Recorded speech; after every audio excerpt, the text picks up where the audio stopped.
Adquirir o hábito da leitura é construir para si mesmo um refúgio de quase todas as misérias da vida, escreveu William Somerset Maugham. E é com esta citação deste escritor inglês que damos início a mais este episódio de Encontros de Leitura, a partir da Biblioteca Municipal de Macedo de Cavaleiros. Hoje vamos falar de história militar. É verdade, história militar. Porque eu sinto que merecemos todos a pena conhecer melhor o passado do nosso país, as glórias, os insucessos, conhecer as razões, ficarmos com uma imagem mais clara do que foi a história de Portugal dentro da área militar. E para isso eu convidei Abílio Pires Lousada, que é de Bragança, a residir em Mafra, casado com 2 filhos e é historiador e investigador militar. Eu não vos vou amassar com o currículo, podem lê-lo na página do programa Ao Sabor do Vento no Facebook, onde vai estar à vossa disposição para lerem na íntegra o currículo do meu convidado, Abílio Pires Lousada. Só vos posso dizer é que ele é, entre outras coisas, tem o curso de Infantaria da Academia Militar e foi subindo na escala hierárquica. Em dezembro de 2014 resolveu, por moto próprio, passar à situação de reserva. Ele é escritor, ele escreve sobre vários temas militares e é membro fundador, por exemplo, da Associação Ibérica de História Militar, do Centro de Investigação Joaquim Veríssimo Serrão, do Conselho Científico da Comissão Portuguesa de História Militar e entre outras coisas. E há um facto que é muito interessante. Para além dele colaborar no jornal O Carrilhão de Mafra, Abílio Pires Lousada é formador e comunicador da paróquia de Santo André de Mafra. Colabora com o Mensageiro de Bragança em crónicas quinzenais do seu nome Tempo à História e também em parceria com Susana Cipriano, das Igrejas do Conselho de Bragança. Tem vários livros publicados, eu vou citar alguns, que creio que é importante ficarmos a conhecer esses livros. A Restauração Portuguesa de 1640, Diplomacia e Guerra na Europa do século XVII, o êxito e a ruptura da ordem política em Portugal, 1820-1974, e tem um livro muito interessante que iremos falar mais à frente, que é Bragança, o tempo do Senhor do Bairro, a cidade na história e histórias do bairro. Abílio, uma breve introdução sobre si, porque de facto o seu currículo é tão rico e tão vasto que estaríamos aqui muito tempo para o analisar. Por isso eu deixo à consideração dos nossos ouvintes e espectadores que visitem a nossa página no Facebook do programa Ao Sabor do Vento e na emissão número 3 de Encontros de Leitura estará lá o currículo do meu convidado. Muito obrigado por ter vindo, é um gosto tê-lo aqui, já há muito tempo que eu tinha pensado em que seria importante vir aqui ao programa Ao Sabor do Vento e agora com mais razão de ser em Encontros de Leitura. Muito obrigado e seja muito bem-vindo a esta casa. Obrigado. Eu também é que agradeço ao Eduardo e à rádio a possibilidade de estar aqui e podermos falar sobre alguns dos assuntos que me são mais caros. Eu acho que sim. É a história militar. A história militar. E Trás-os-Montes para aqui. Exatamente. Abílio, como é que começou essa sua apetência para escrever? Há quanto tempo começou isso? Surgiu assim do nada ou já vinha pensando até que decidiu, é desta vez que eu vou começar a escrever? Eu conheço-me quase sempre a ler e a escrever. Sim. Eu sou da área das científico-naturais, foi assim que eu fiz o 12º ano, ali no Liceu em Bragança, mas eu sempre gostei de história. Portanto, quem gosta de história gosta de escrever. Isso depois começou bastante cedo, alguns princípios da década de 90, porque eu tive a sorte de ter tido na Academia Militar, para quem gostava de História, um professor de História Militar que era alguém que nos cativava completamente, nos fazia mergulhar nas próprias batalhas, quase como se estivéssemos a participar nelas. São aqueles senhores que têm uma facilidade de comunicação tremenda, não é? E que nos marcam. não é? E que nos marcam. Portanto, se eu já gostava de história, a partir daí eu passei a seguir as pisadas da história militar. Sim. Qual foi o seu primeiro livro? Olha, o meu primeiro livro foi um que o Eduardo acabou de referir, que é O Exército e a Ruptura da Ordem Política em Portugal, que são as grandes revoltas militares que alteraram os regimes desde 1820 até ao 25 de Abril. Na sua opinião, qual foi o marco mais significativo desse período? Que mais influência direta teve na sociedade portuguesa? Eu diria que foram todas. Todas porque as reformas aconteceram, as alterações foram profundas, a sociedade modificou-se muito, quer as do século XIX, quer o 5 de outubro, quer depois as do século XX.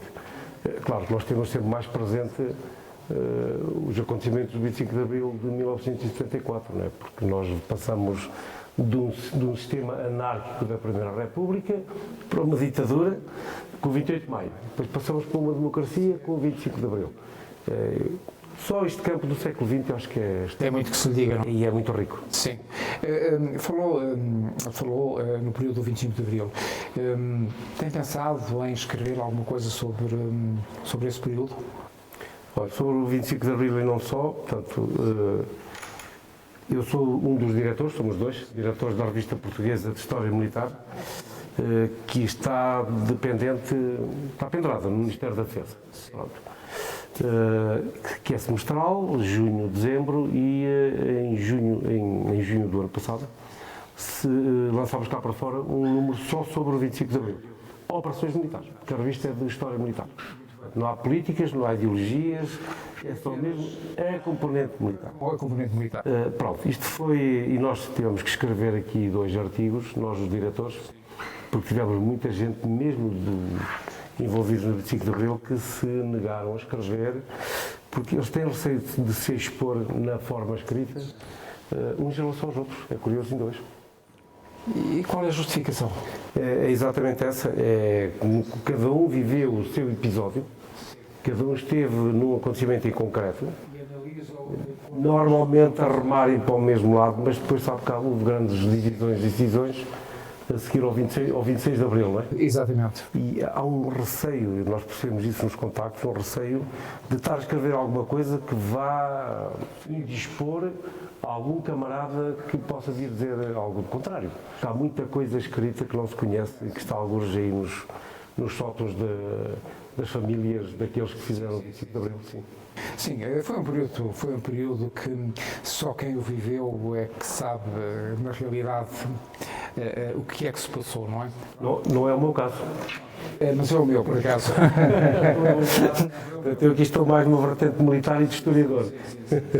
Não, eu vivi o 25 de Abril por dentro, porque estava de oficial de prevenção ao quartel-general de Lisboa nesse dia, não é? Mas pronto, isso são outras histórias. Mas vamos continuar a nossa conversa. Eu estou a ver que o Biro traz um livro muito interessante, Glórias e Desaires da História Militar de Portugal. Eu posso mostrar, não é? Sim. Porquê esse livro? Vai de que período a que período? Olha, costuma-se dizer, desculpem então de brincadeira, vai do princípio ao fim. Então vamos desde os tempos de Afonso Henriques? Exatamente. Até ao 25 de Abril. Até ao 25 de Abril. Eu fui durante muitos anos professor de História Militar. Quer no Instituto de Altos Estudos Militares, depois passou a chamar-se de Instituto de Estudos Superiores Militares, quer na Escola Superior Politécnico do Exército, na Amadora, quer até inclusive em Angola. Pronto, quando eu deixei as fileiras, tinha uma boa dúzia ou mais de atividade letiva e resolvi passar a escrito. Muito daquilo que eu ensinava, que eram campanhas, batalhas, guerras, comandantes, passar isto um bocadinho escrito. Mas também tem a componente da sua presença no estrangeiro, nomeadamente em Angola e em Timor, não foi? Sim. E o facto de ser professor na NATO também influenciou. Eu, Nato, fui mais aluno, fui lá fazer um dos cursos. Um dos cursos, não é? Fui lá fazer um dos cursos, sim. Mas todo esse seu percurso dá uma marca muito clara e muito distinta à sua obra. Sim, e influenciou-me bastante. Eu, quando me apresentava aos cursos, costumava dizer uma coisa simples, em termos de biografias, eu dizia, a minha biografia militar resume-se em 3 pontos simples. Um é o da formação, o outro é a componente operacional que tive até Major, e depois de Major para a frente, professor de História Militar. Pronto, está dito. E isso, claro, acabo por tentar verter aqui no livro, com 2 vertentes maiores, diria assim, que são glórias e desaires.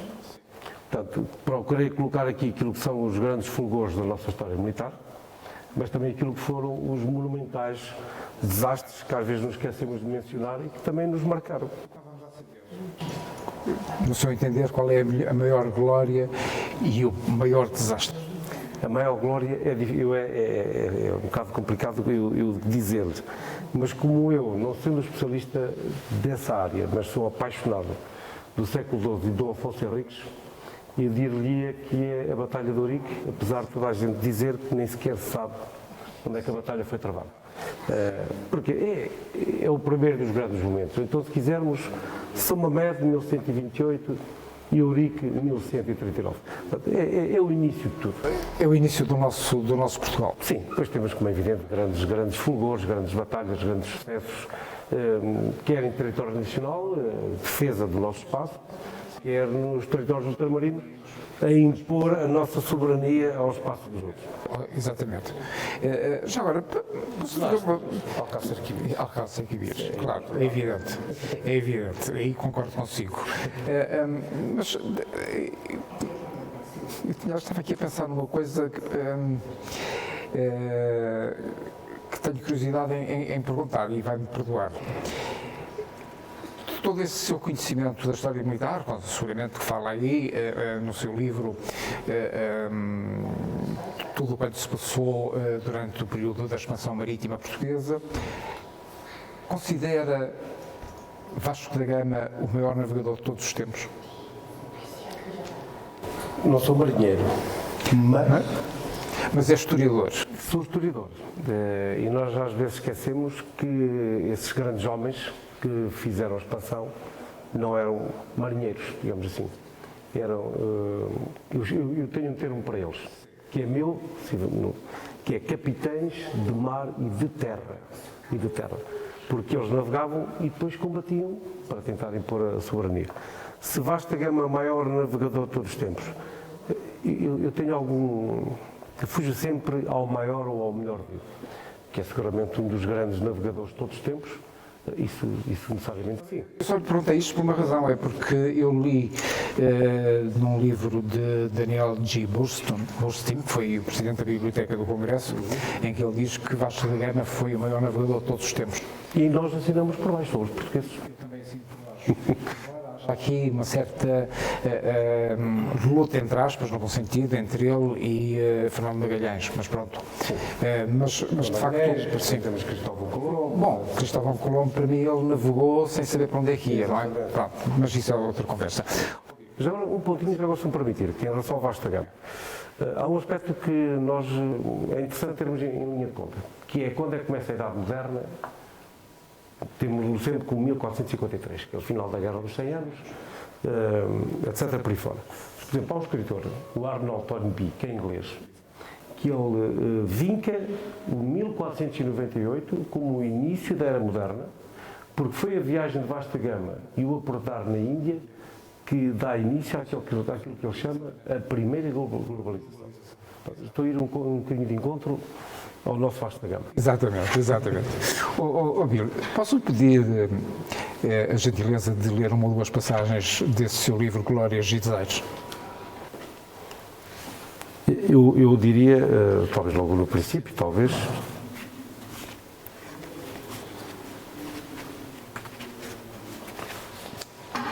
É que, de facto, eu fiquei muito curioso quando me mandou as suas informações.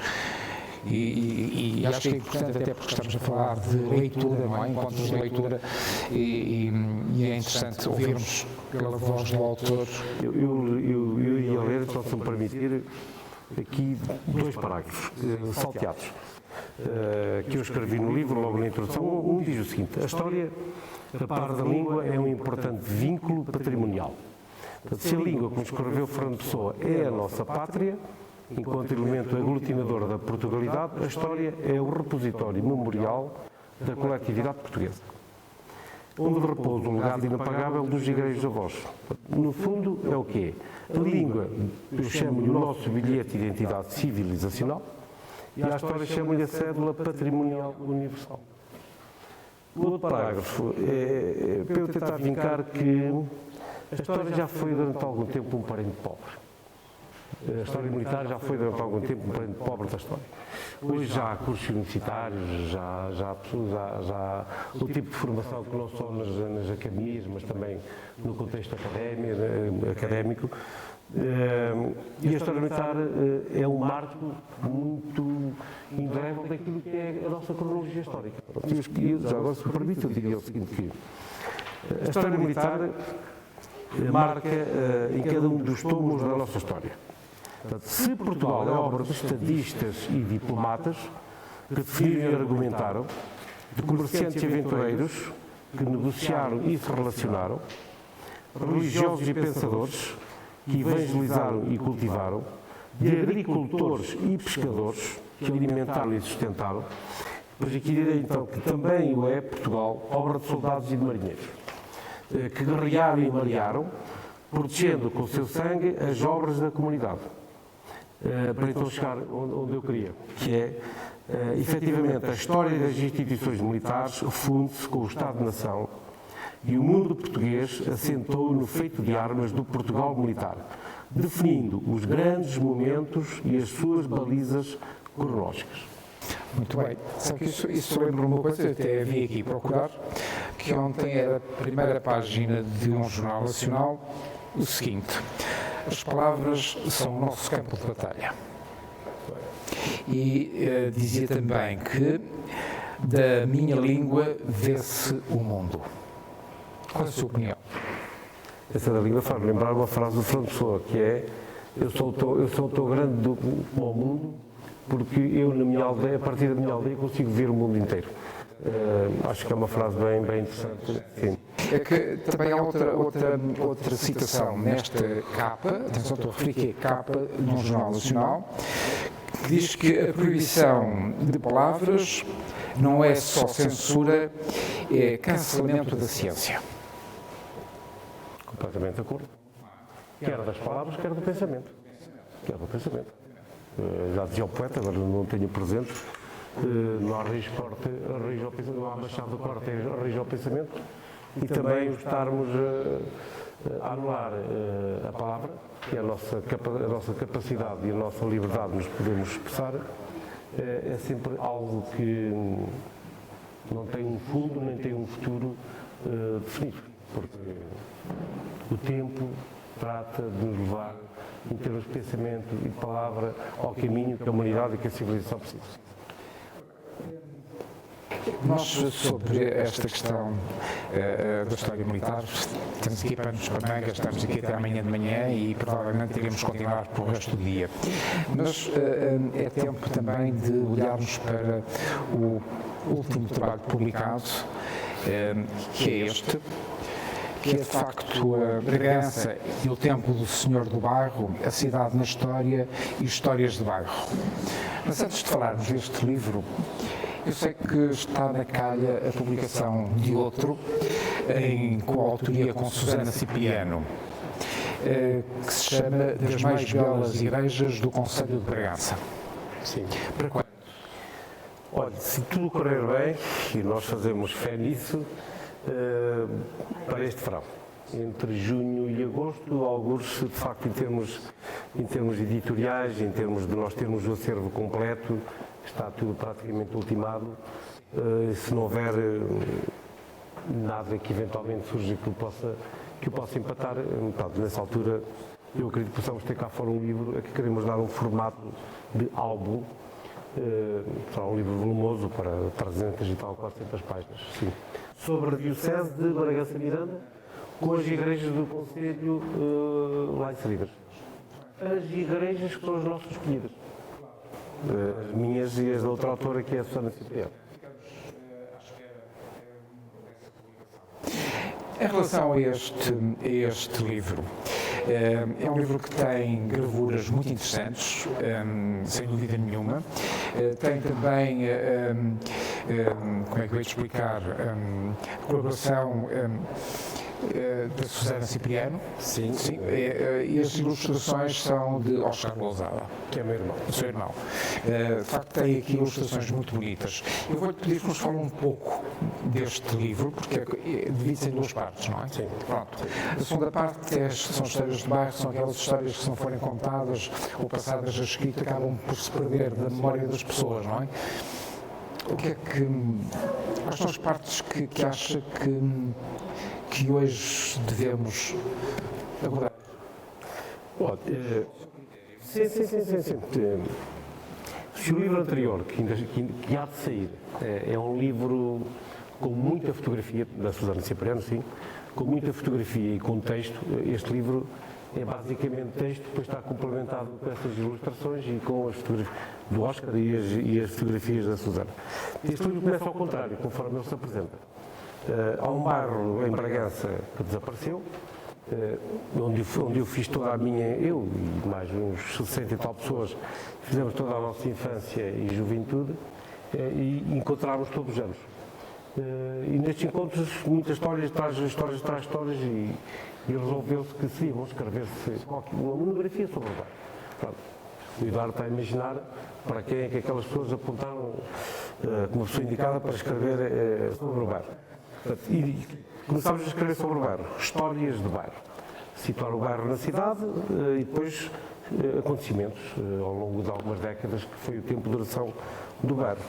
Terminada essa parte das histórias de bairro, o bairro São João de Deus é um bairro muito comum a muitos outros bairros da cidade de Bragança, ou até diria eu, bairros antigos, se calhar de Nascente de Cavaleiros, que tinham as pessoas com as suas vivências antigas, as suas tradições, os seus hábitos, os seus vícios. Fizemos essa parte. Depois entendemos que, se calhar, a parte do bairro por si só seria algo um bocadinho só para nós insuficiente, então eu coloquei-lhe aqui já um contexto de investigação sobre grandes acontecimentos, alguns bons acontecimentos históricos da cidade de Bragança, e fizemos um livro. Fala das festas, das romarias, dos jogos populares, nomeadamente o jogo do prego, do peão, o berlinde, o esconde-esconde ou a macaca, enfim, tudo isso. E fala-nos do Carlinhos da Sé, que foi uma figura muito célebre em Bragança. Conhecidíssimo, ainda hoje. Estávamos aqui o programa a falar sobre o Carlinhos da Sé. A minha vantagem, que há muita coisa vai aparecendo escrita sobre o Carlinhos da Sé, a minha vantagem de eu ter aqui um conjunto de páginas bastante alargado sobre o Carlinhos da Sé, não querendo dizer se calhar aquilo que mais se escreveu sobre ele, mas provavelmente até é que o Carlinhos da Sé vivia no nosso bairro. Eu vivia na parte de cima do bairro, o Carlinhos da Sé vivia no fundo do bairro. E grande parte das histórias que aqui estão são contadas pelos seus sobrinhos.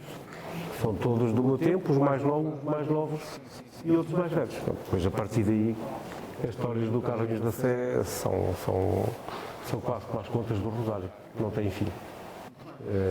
É uma figura bastante patusca, uma figura muito conhecida, conhecida de toda a gente, acarinhada por toda a gente, e tinha episódios de ir às lágrimas.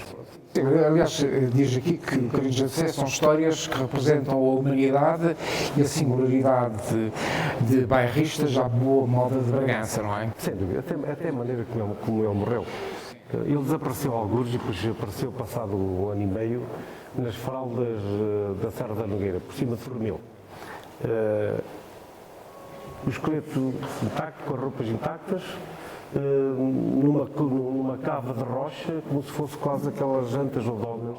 Antigamente, eu até coloquei no bar, dá a ideia que ele era um grande devoto de Nossa Senhora, dá a ideia que foi a própria Virgem Maria com Cristo que o depositou ali serenamente, pronto, para a eternidade dos tempos.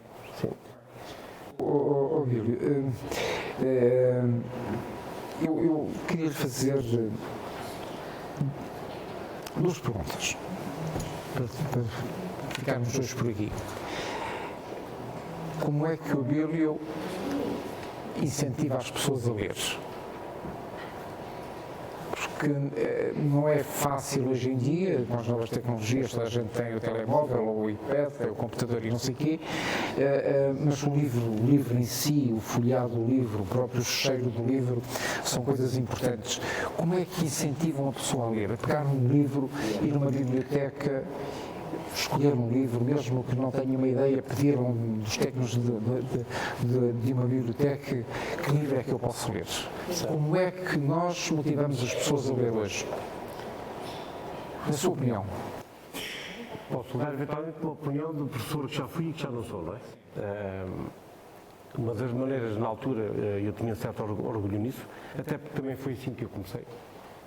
Tem a ver desde logo com a comunicabilidade de quem nos forma, de quem nos educa nesse sentido. Ou seja, muitas vezes falar dos assuntos, falar dos factos, falar de um livro,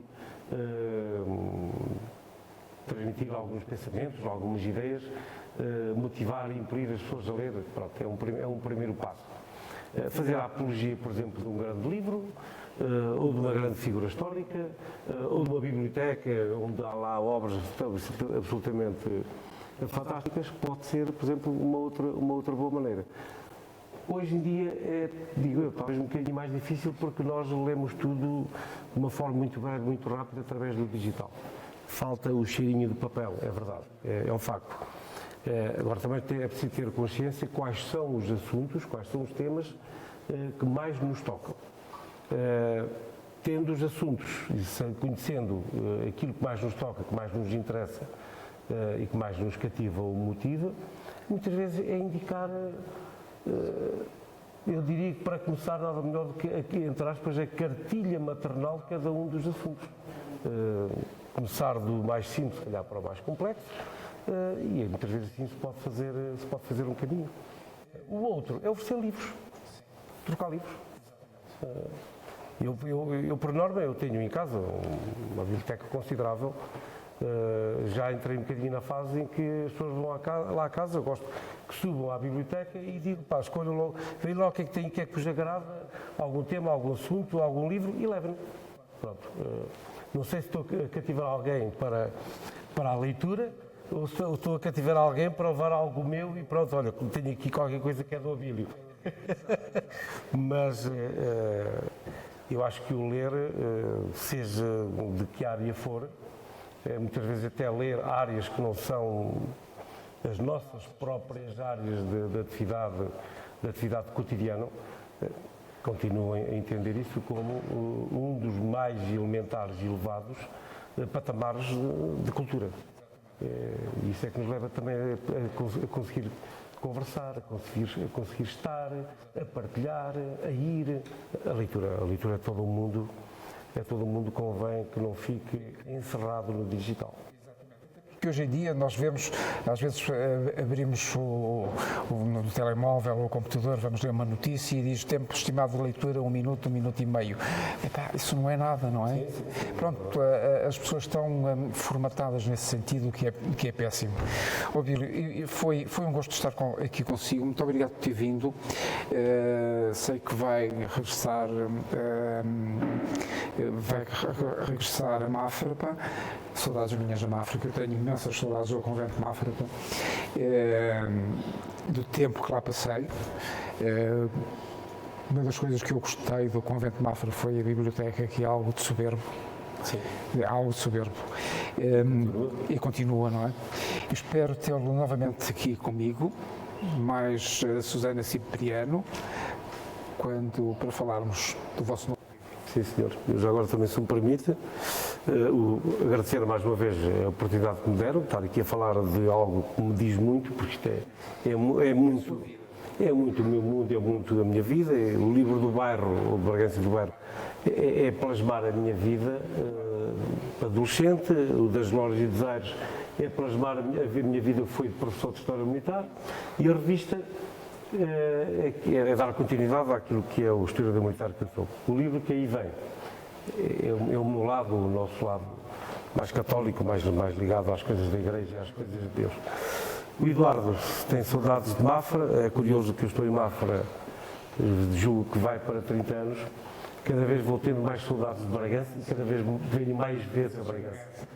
Muito obrigado por tudo. Então, cá espero da sua próxima visita e um dia que eu me decida a ir lá embaixo, seguramente que vou fazer uma visita. Será sempre bem-vindo. Muito obrigado.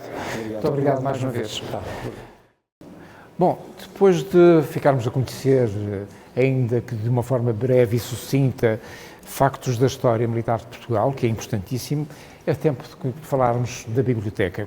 Comigo está a Sónia Pires. Sónia, muito boa tarde.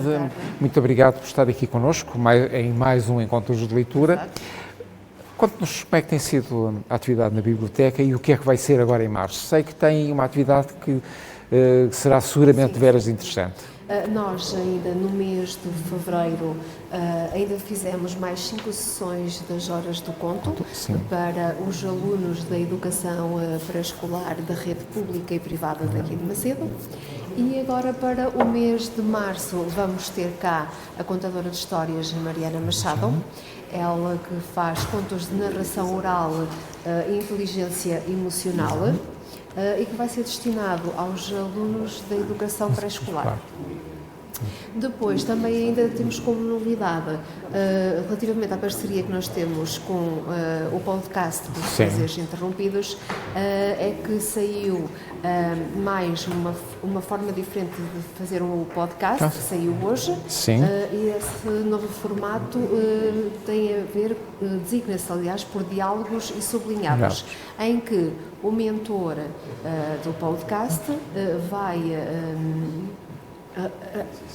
pega no livro, não é? Sim. E faz a partilha de leitura com o leitor que está em casa. Sim. E depois faz-se a conjugação e há ali um diálogo dos sublinhados que eles vão fazendo no livro. Muito bem. E é criado um diálogo. Sónia, é conveniente relembrarmos o indicativo dos prazeres proibidos, www.prazeresproibidos.com, não é verdade? Pronto. Temos mais novidades? Novidades, ainda também no final do mês de março, vamos ter cá, possivelmente, também uma escritora infantil. Sim. Mas aí deixo assim no ar. Muito ainda, bem. Para depois trabalharmos no mês de abril. No mês de abril vamos ter muito de conversar sobre estas atividades. Sim. Está bem? Vai-nos contar tudo. Ok? Está tudo, Pronto. Muito bem. Sónia, muito obrigado. Vamos agora então saber quais são as novidades literárias que chegaram à Biblioteca Municipal de Macedo de Cavaleiros. Bom, é tempo de conhecermos as novidades literárias que chegaram à Biblioteca e para isso está comigo a Luísa Carvalho, que nos vai contar tudo. Saber as principais novidades e também saber, na opinião dela, qual o livro mais marcante que está aí. Luísa. Bom, então começamos por os mais novos. Na literatura infantil. Temos do escritor Cada Terra, de Macedo Cavaleiros, do Fernando de Sá Carvalho, A Aventura no Reino. Muito bem. Para uma literatura mais infantil-juvenil, de Jerónimo Stilton, Apanha o Ladrão em Espanha. É engraçado para os adolescentes. Depois temos as crónicas de Spedwick, que é o volume 4, A Árvore de Metal. Os outros volumes já se encontram na biblioteca. Pronto, depois, na classe 1, apresentamos A Bruxa Verde. É um guia completo para a magia natural das ervas e flores, óleos e essências e muitas outras coisas, de Arim, Murphy e Uscock. De Francisco Martins, e na classe 2 temos a Bíblia Tinha Mesmo Razão. É um convite a virem a explorar o livro. Depois, da Ália Seixas da Cunha, que esteve presente aqui no outro programa, e como estamos no mês de março, que damos o ênfase à poesia, apresentamos A Mão, em poesia. Ainda em poesia, de Júlio Pomar, Prima Contradição. De Rupi Kaur, também Corpo de Casa, também em poesia, desta artista contemporânea. Passando à literatura,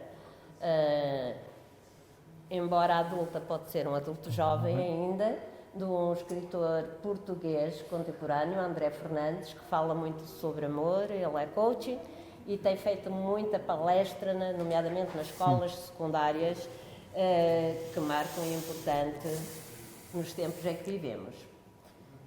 Na classe de romance temos de Emily Henry, Pessoas que conhecemos nas férias.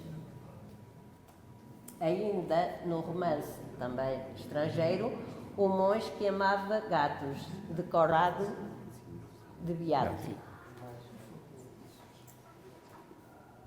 Depois, e na história, até porque o nosso convidado de hoje, também por um gosto da história e da história portuguesa, também temos de Fernando Cavaleiro Ângelo, As Bombas que Aterrorizaram Portugal. Isto fala um bocadinho da história de Portugal, de 25 de Abril, até que quando se liberta o Estado Novo. Ainda da história de Portugal também, História da Nação Portuguesa, de Yves Leonard. Continuamos com o Fio da Navalha também, na História de Portugal, portanto na classe 9, de Valentim Alexandre. E acabamos com a história, embora ucraniana também, que faz sentido, de Bernard de Wasserstein, Uma Pequena Cidade na Ucrânia. O lugar de onde viemos, o lugar onde regressamos. São estas as sugestões literárias no mês de março, vão estar sempre outras. Obrigada pela oportunidade. Luísa, desses livros, qual é a sua escolha? Eu se calhar escolhia Ia para a História, desta vez também, Ia para a História, e mesmo As Bombas que Aterrorizam Portugal, porque é assim... meio século que já estamos em democracia, praticamente, depois do 25 de Abril, e sabe-se muito pouco. Eu penso que sim.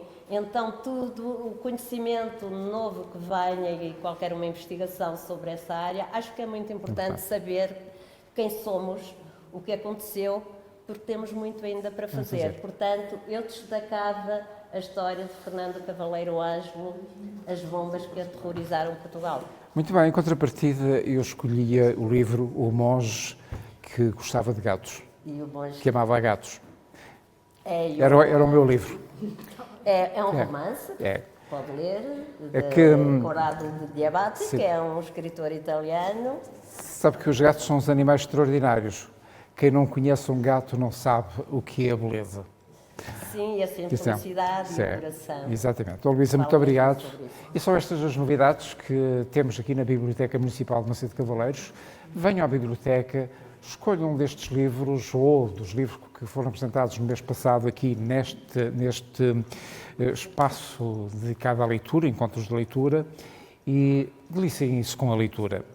Eu vou despedir-me de vós hoje com uma citação de Sheila Cislovsky, que ela diz o seguinte: ao lermos um bom livro, destravamos as portas e janelas da alma, deixamos as palavras nos levarem para mundos encantadores e fazemos descobertas sem fim.